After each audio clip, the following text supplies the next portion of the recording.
Hi,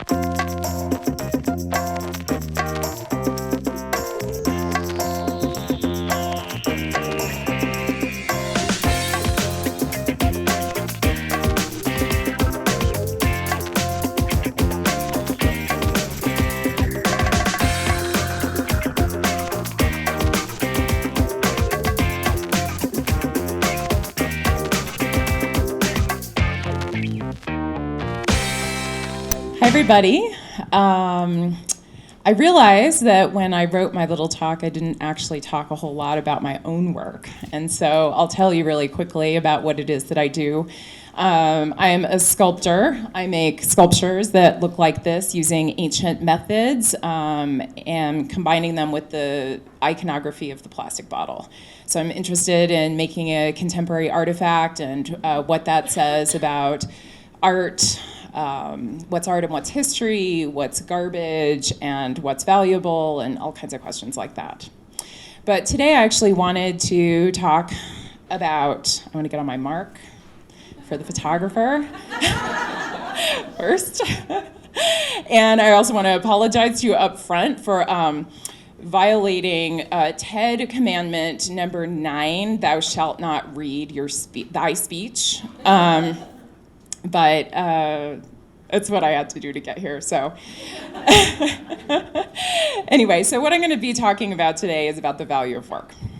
I wanted to thank Roxanne and Melody for inviting me to do this Creative Mornings talk. The theme was work, and I have a lot of requests to donate work to silent auctions.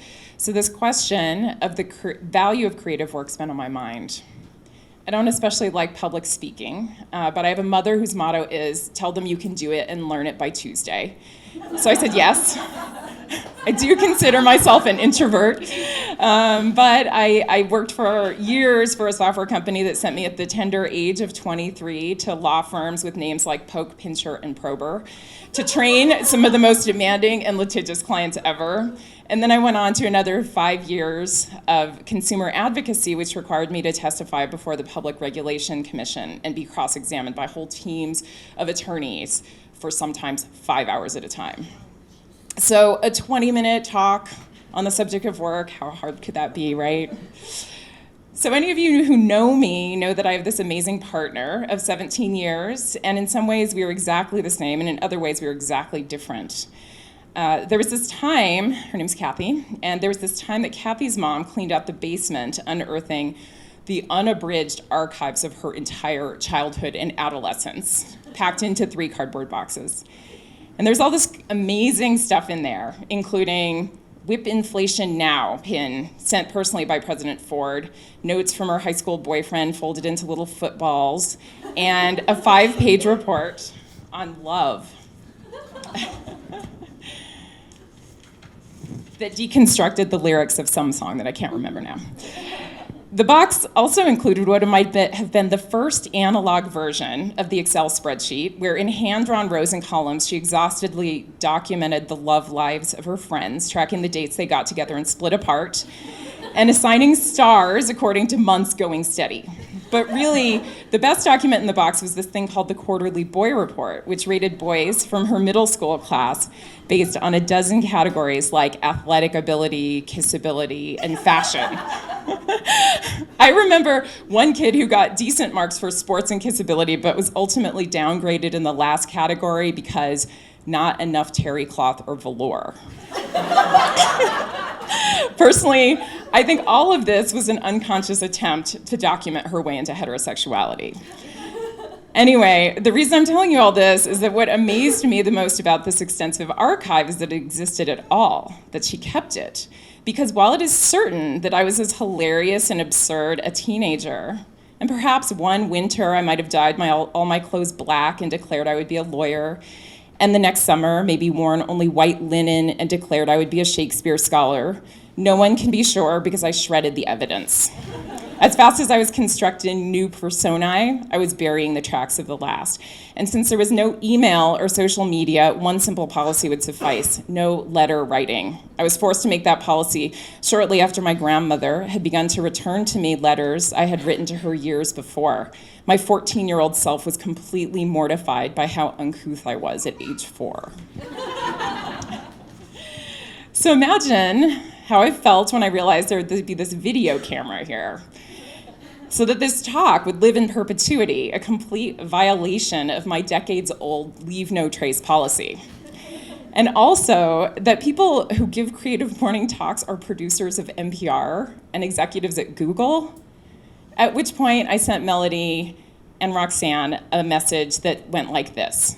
Dear Roxanne and Melody, OMG, OMG, OMG, OMG. There were maybe like 100 OMGs, and then I signed it, sincerely, Jami. Actually, I didn't send that email.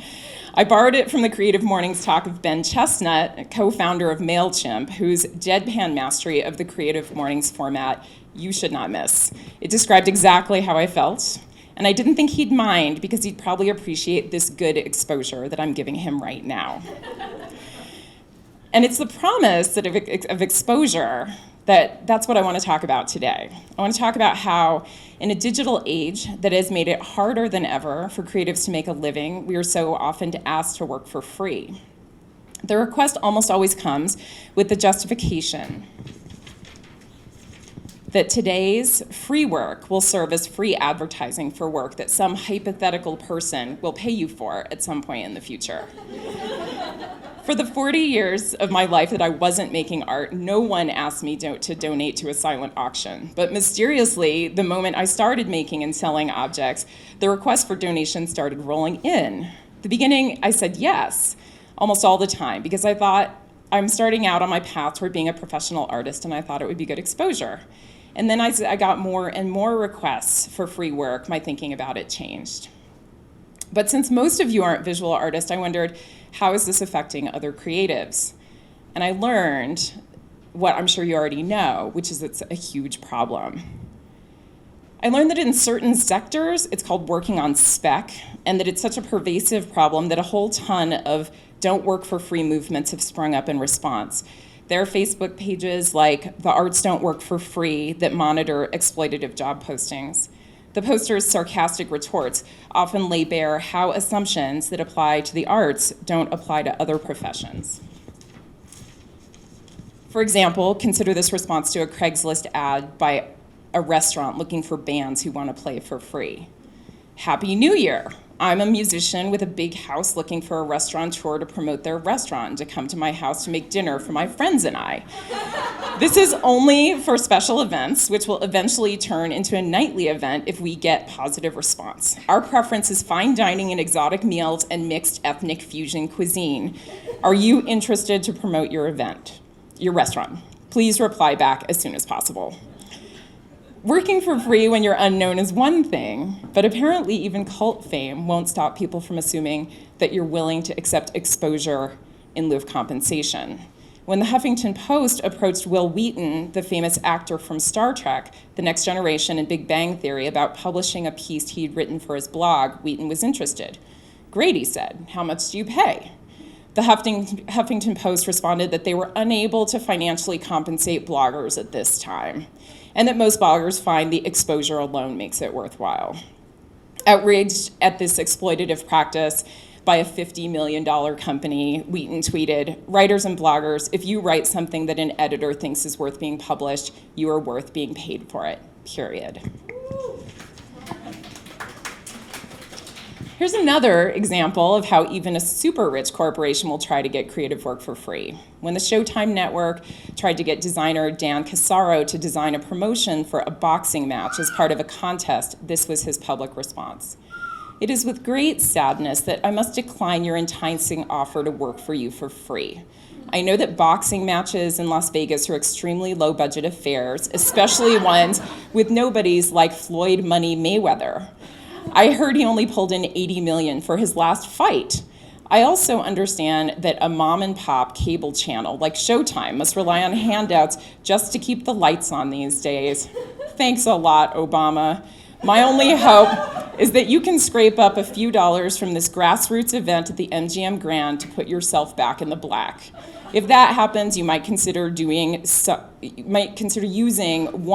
some of that to compensate people for doing the thing they are professionally trained to do. Godspeed, Dan." Casaro got thousands of responses to this from writers, cartoonists, photographers, artists, all of whom are struggling with some version of the same problem.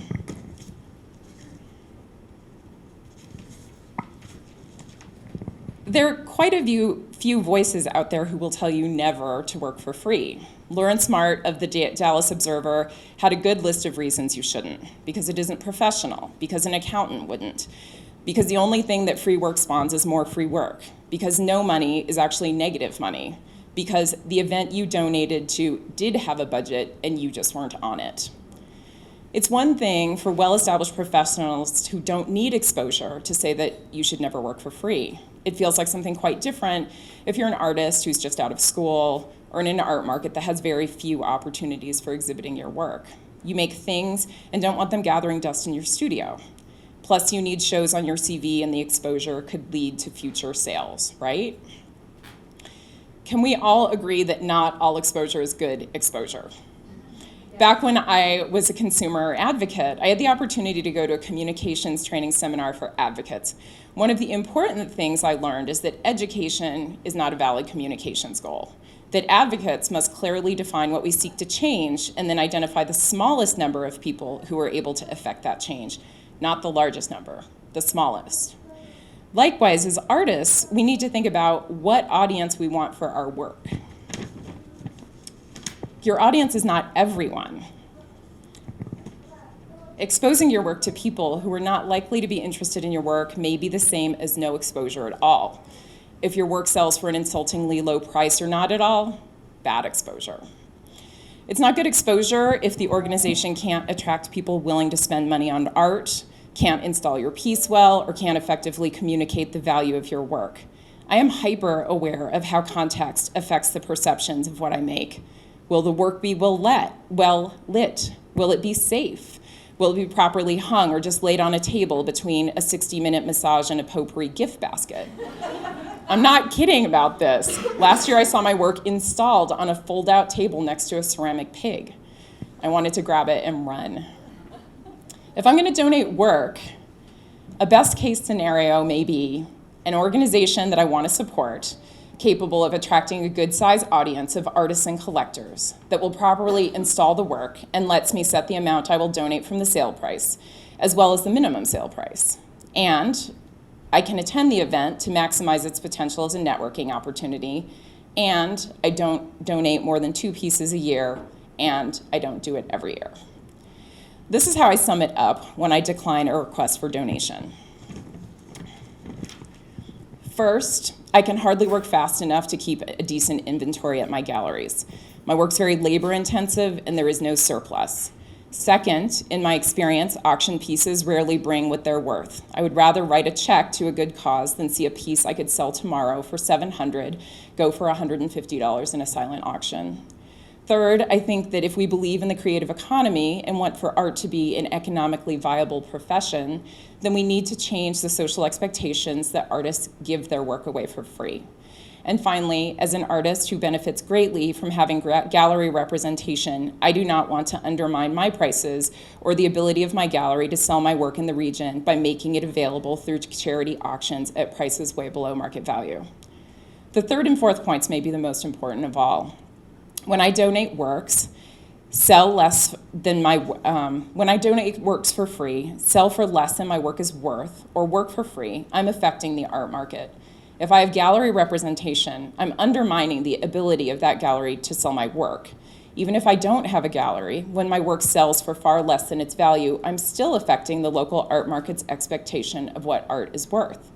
No artist and no gallery owner can make a living off of art that sells for $50 or $100. But that, ask Nancy Zastadel of Central Features, is what she and other gallery owners in this city are contending with. By undervaluing our own work, we participate in impoverishing not only ourselves, but also the greater community of artists by making it unsustainable for those who can't afford to work for free. As Lauren Smart said, the only thing that free work generates is more free work.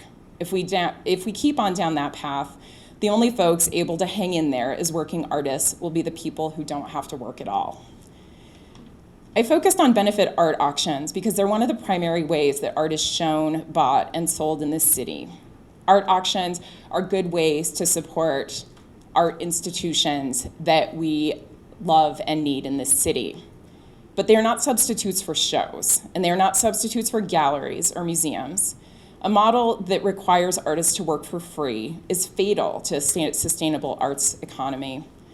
Artists are an essential part of what makes our city what it is, and it will be our insistence on our own worth that will create more opportunity, not less. On behalf of all artists and creatives, I wanted to end with the last line of Working Artists for a Greater Economy's manifesto. We demand payment for making the world more interesting.